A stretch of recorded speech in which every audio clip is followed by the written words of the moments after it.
이틀 전 수진 경비원이 입주민의 갑질과 폭행을 견디다 못해 극단적 선택을 했다는 소식이 전해진 가운데 이런 좀 억울함을 풀어달라는 국민청원도 잇따르고 있다고 합니다.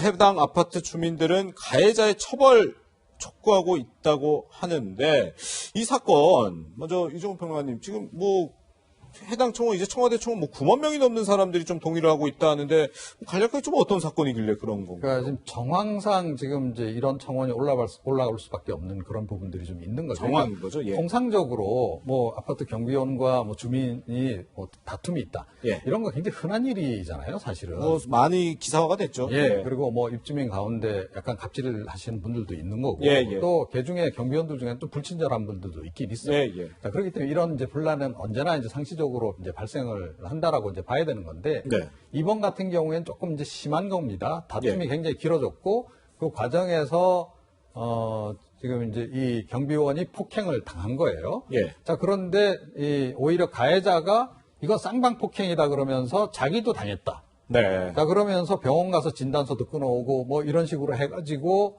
그러니까 오히려 지금 이제 이 경비원에게 여러 가지 피해 보상을 지금 청구를 하려고 하는 그런 움직임으로까지 전개가 돼버린 거예요. 예. 자, 이렇게 되니까 이 경비원 입장에서 너무 억울한 거죠.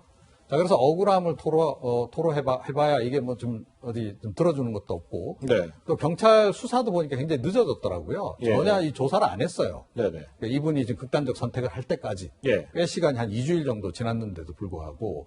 그러니까 이분이 그 사이에 아마 한 차례 또 이제 극단적인 그 선택을 하려고 시도도 했었다 그러고. 예. 근데 그때는 문이 잠겨 있어가지고 옥상으로 못 올라갔다 그래요. 예. 자, 그런데 이번에 이제 결국 이제 다시 한번 또 시도를 하셔가지고 결국은 이 극단적인 선택을 하고 마는 그런 이제 상황으로 귀결이 됐는데. 그렇군요. 그 경비원의 말씀은 이제 그겁니다. 예. 너무 억울하다. 예. 이거예요. 억울함을 좀 풀어줬으면 좋겠다라는 거고. 예. 이제 거기에 대해서 이제 호응을 해서 많은 분들이 지금 이제 국민청원에 서명을 하고 있는 그런 상황인 겁니다. 네, 변호사님, 이 갈등의 시작이 결국에는 주차 문제였다고 하는데 보니까 유족이랑 해당 아파트에 사는 주민들은 이 숨진 경비원이 폭언이나 폭행은 물론 협박까지 지속적으로 시달렸다 이렇게 얘기를 하고 있습니다. 그렇죠. 이제 아파트에 대해서 주차 문제 여러 가지 이제 시비들이 좀 있긴 해요. 왜냐하면 네. 그 주차가 좀 공간이 부족하니까. 근데 앞서 화면도 보셨지만 이제 그 일렬 주차해 놓은 차량을 이제 미는 과정에서 아마 그 차주하고 조금 돌아가신 경비원하고 마찰이 있었던 것 같아요.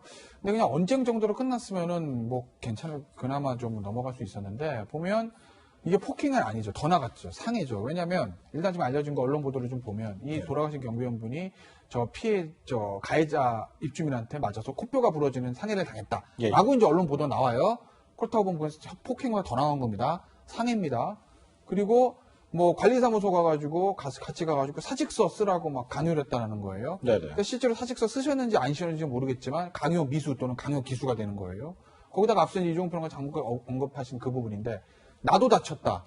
병원 갔더니 치료가 꽤 많이 나왔는데 당신 돈 있어? 이러면서 문자 메시지 보냈다는 거잖아요. 돈 많이 준비해야 될 거라고. 예. 협박이에요. 그렇기 때문에 각종 지금 이제 그 범죄 혐의로 이 사람은 입주민은 물론 사실관계는 좀 더 수사를 해봐야 되겠지만 처벌받을 위험에 놓여 있죠. 그렇군요. 네. 일단 이 지금 사건 당사자인 입주민 같은 경우는 이런 입장 밝히고 있습니다. 유족과 주민들의 주장은 사실이 아니다, 억울하다.